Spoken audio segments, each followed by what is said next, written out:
At the University of Texas at San Antonio, a dozen students have been on hunger strike for 3 weeks to urge passage of the DREAM Act.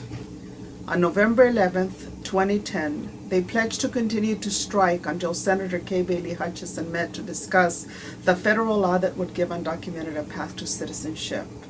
Hutchison refused to meet with them, and students then staged a sit-in at her San Antonio office for 9 hours on November 29, 2010, and 15 strikers and allies were arrested. Outside the magistrate's office, a vigil for the arrestees immediately was held, with the exception of Reverend Lorena Andrade Smith.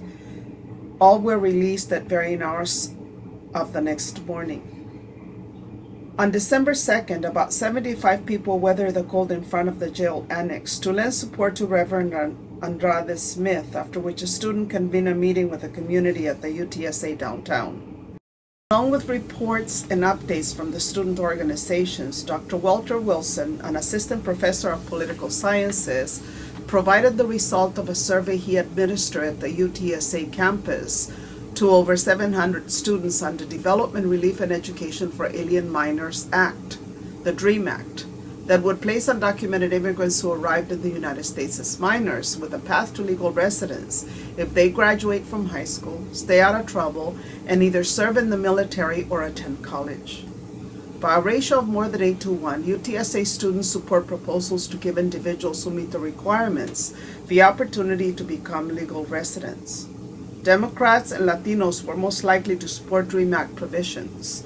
Democrats by a ratio of 22 to 1, and Latinos by a ratio of 18 to 1. Anglos and Republicans were also overwhelmingly supportive.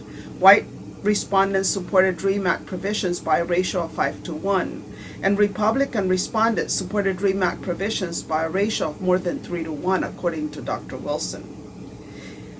In his presentation, he observed that it is a reflection of the community and its demographic shifts, pointing out that the students' actions were the enactment of citizenship in its best form. Y no nos vamos. Y no nos vamos. Y no nos vamos. Y no nos vamos. Y no nos vamos. Y no nos vamos. Aquí estamos. Y no nos vamos. Aquí estamos. Y no nos vamos. Aquí estamos. Y no nos vamos. Aquí estamos. Y no nos vamos. Aquí estamos. Y no nos vamos. Aquí estamos. Y no nos vamos. Aquí estamos. Y no nos vamos. Aquí estamos. Y no nos vamos. Aquí estamos. Y no nos vamos. Aquí estamos. Y no nos vamos. Aquí estamos. Y no nos vamos. Aquí estamos. Y no nos vamos. Y si nos echan, nos regresamos.